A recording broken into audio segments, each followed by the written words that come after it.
And again, most of these people that went to the Capitol Dome that day, they're not like tinfoil hat wackos living in their parents' basements. They're like normal people with good jobs. This woman was a super successful PR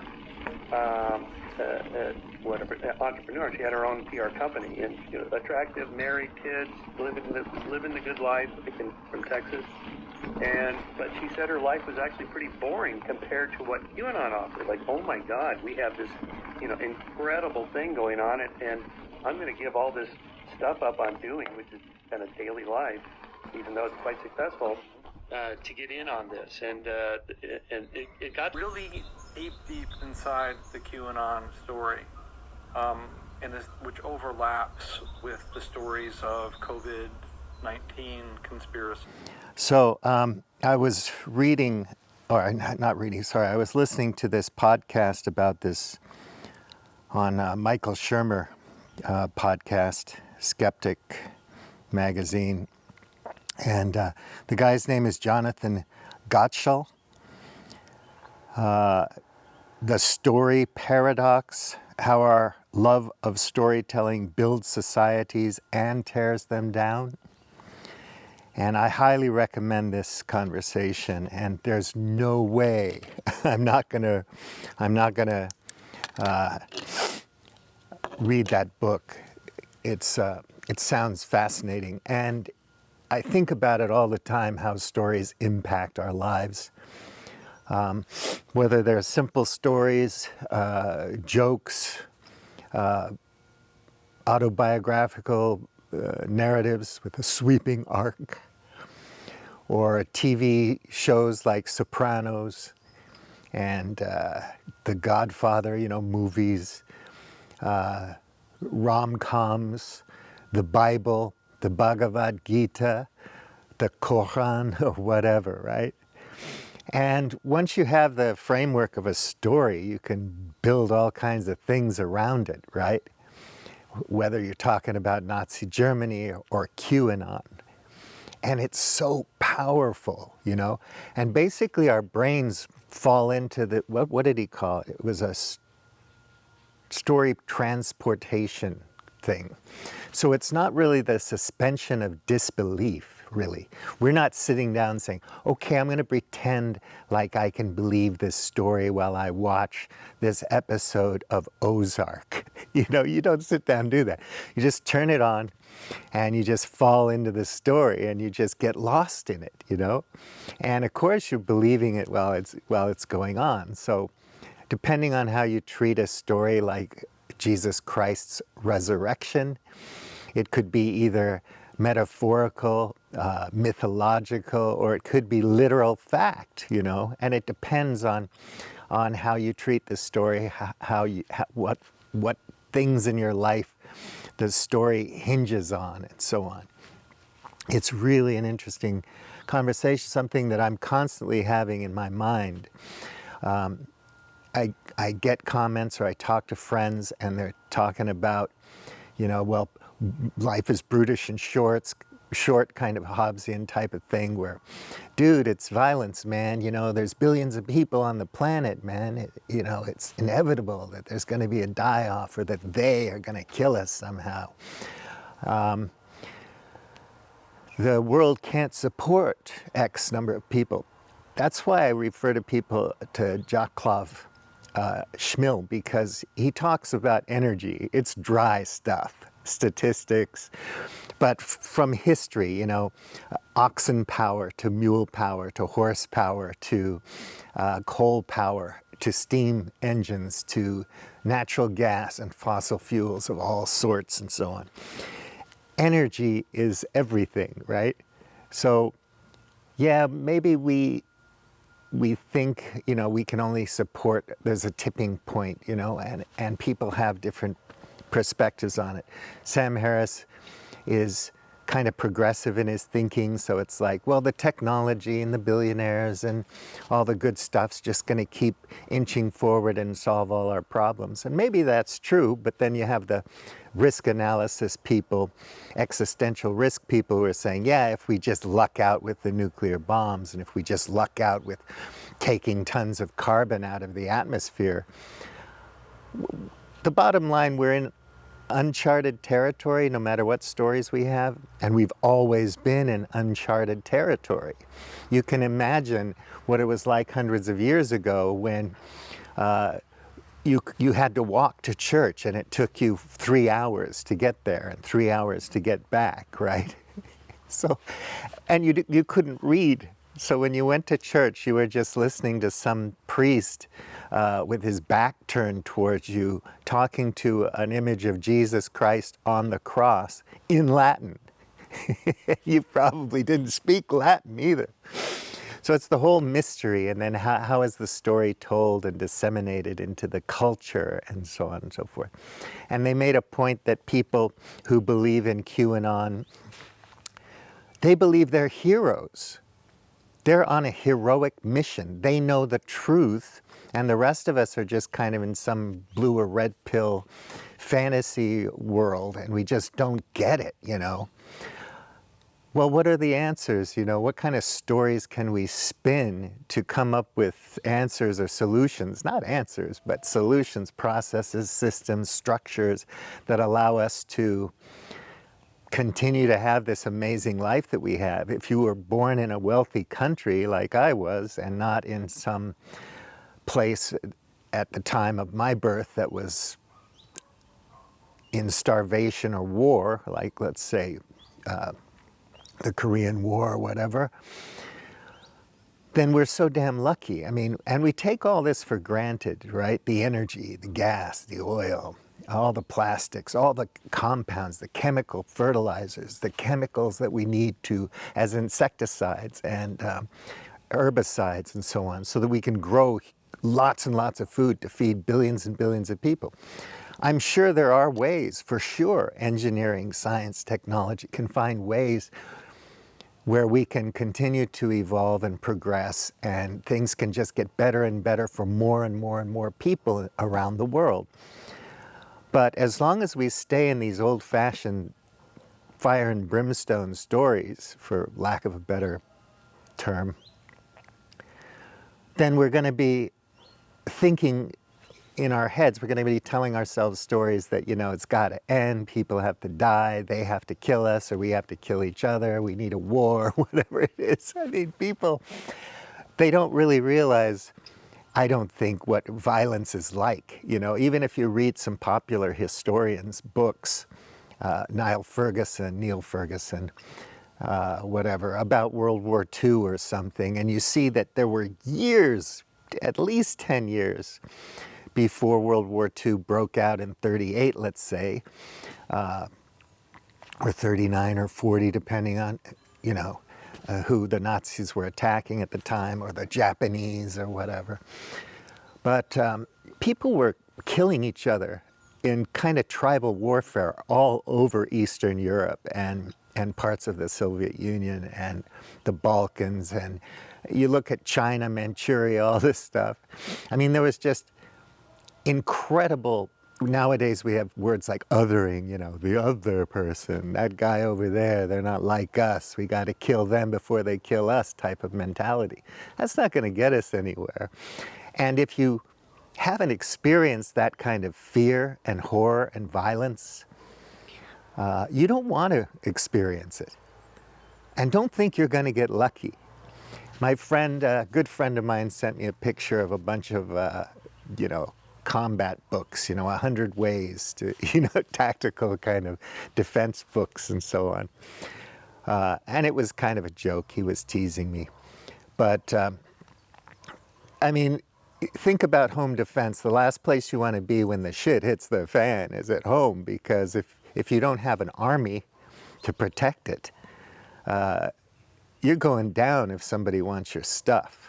No matter how much ammo and guns and knives and whatnot you have at home, and how good you are with the tomahawk and your kung fu and your MMA and all that stuff, your self-defense, your kaju kempo, whatever it is, your aikido, it's not going to help you much, you know, to survive. Maybe if one or two guys break in your house, you can chop them to death with your tomahawk, and that's the end of it. Call the police. But if a band of people during the shit hits the fan scenario, want your house, they're going to come and they're going to take it.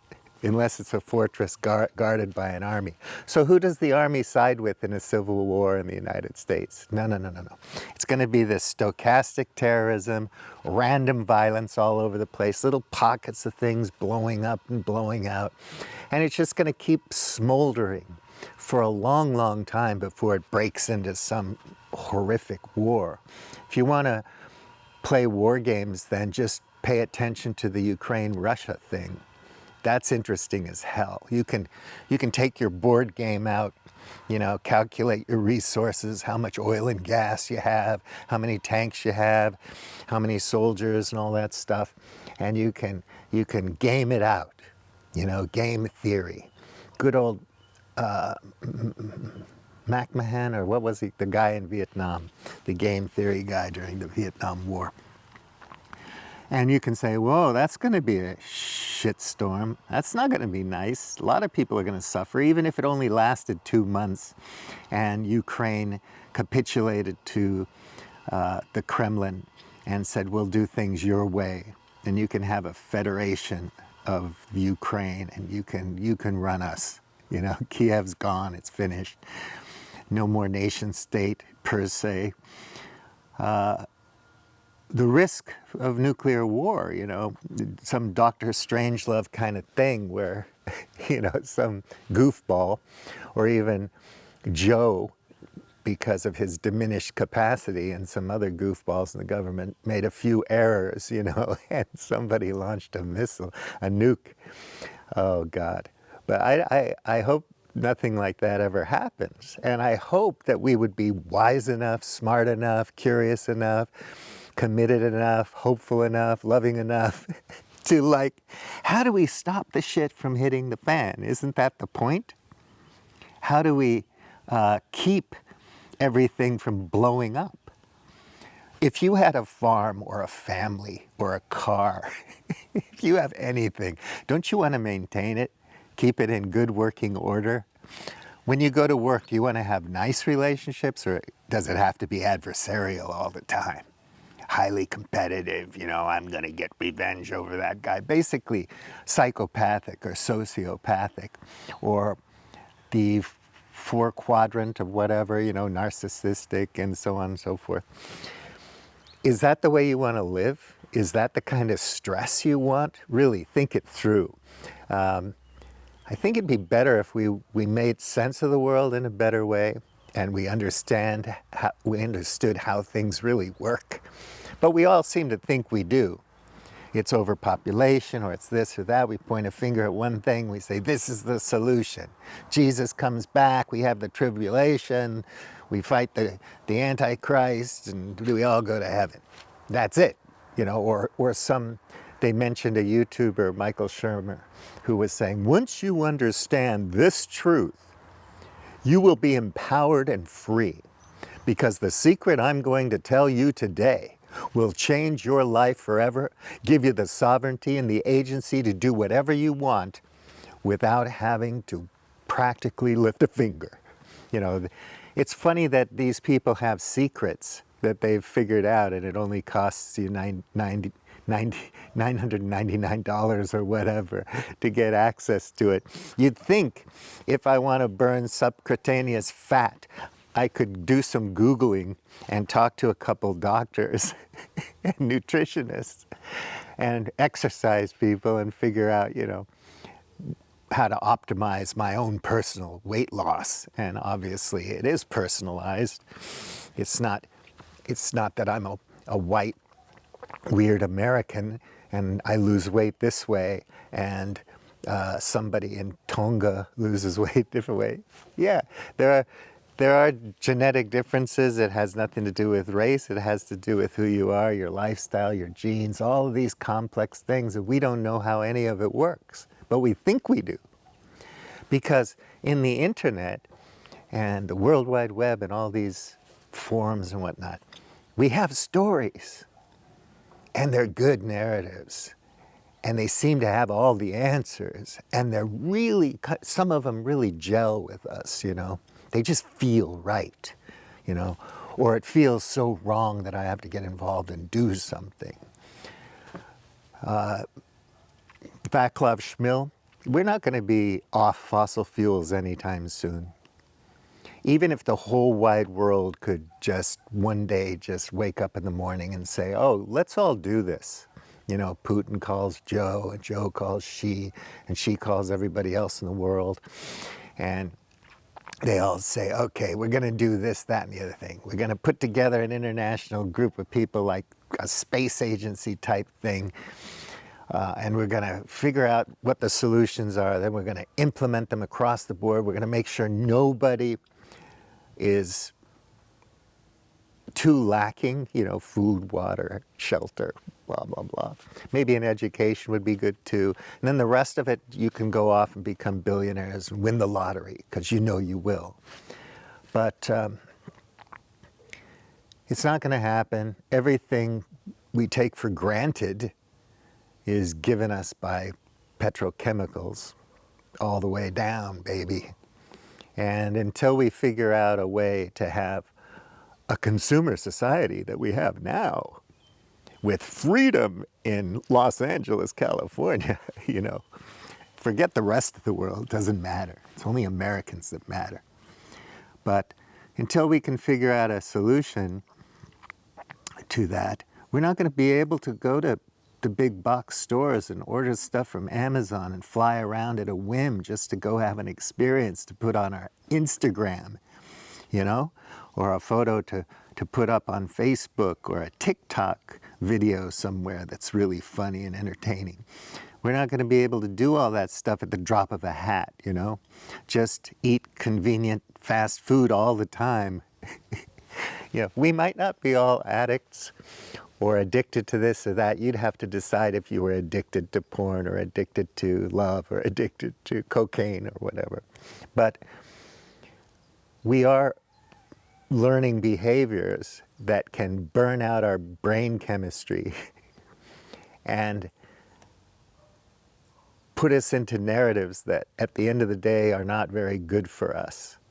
And the only way to deal with it is to do a little bit of auditing of one's own thoughts and be a little bit more humble about your worldview, and recognize that even if you wanted to read up on a subject, you'd need a lot of lifetimes to read up on all the things that you think you know right now, you know?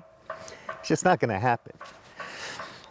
And the more you learn, the more you know you don't know, so it's a futile thing anyway.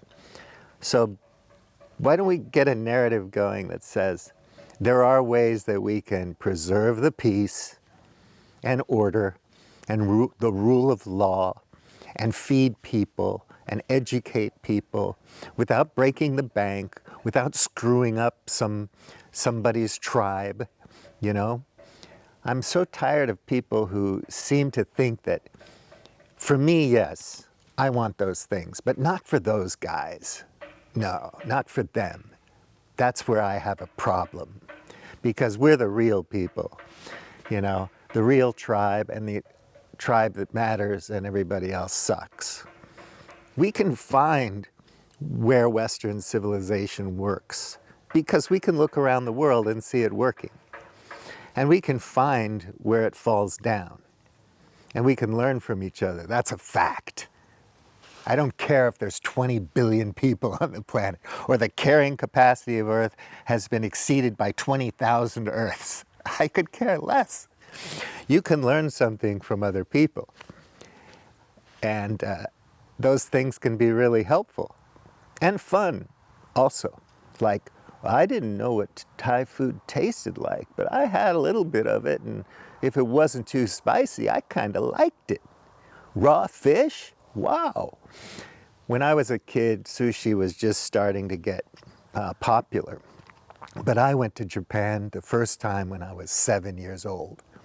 So I learned how to use chopsticks and ate raw fish and all that stuff. So I loved sushi when it came around. I remember when it was a trendy thing in Los Angeles, eating sushi. And most of it was crap, and it wasn't real sushi, sashimi, like real Japanese style. But that doesn't matter. It was still good. Yeah, you can figure those things out if you want to, and learn. We can either learn from each other, keep the peace, or we can get busy with the ultra violence. And if that's what you think you want, oh man, I think you're wrong. I think you better think it through a few more times and recognize the consequences of that kind of internal storytelling or storytelling. The Sopranos was a great show. It changed the world in terms of having an anti-hero like Tony Soprano being the hero of the story. But in a way, our world is a gangster world. Strong people beat up on weaker people, and people with more resources, have more power than people with less. That's just normal common sense. But we can make things better. Things have been getting better. I challenge you to go back to the early 20th century or back to the early 19th century. Go ahead. Get into Napoleon's army and march to Russia, march to Moscow. Have a ball. If you haven't seen The Duelist with Keith Carradine, you got to see that movie. It's really excellent. But I don't think we have the balls or the strength for it. We just don't. And if you think that, well, it's time real men became real men again, remember the trade-offs, because you're going to have to get up out from behind your freaking computer and do some pretty hard work. And that work requires energy, so you're going to need the caloric energy, the food, and that food's going to require some fertilizer. The energy ecosystem is all there, and you're going to have to figure it out. Can you do that all by yourself? Who's going to help you? Which guy in your neighborhood, in your town, is going to take care of those things? Who's going to plant the corn? Okay, folks, think about the stories and how they're affecting you. Develop a narrative in your life that can probably have some more desirable outcomes, assuming that you're a decent person and not some crazy serial killer or mad, power-mad wannabe dictator. Take good care. Have a good day or night. Bulliam tea. Out. I actually did enjoy reading it quite a bit. And what he starts off with is getting into kind of what is the essence of the problem. And he calls it the coordination problem, right?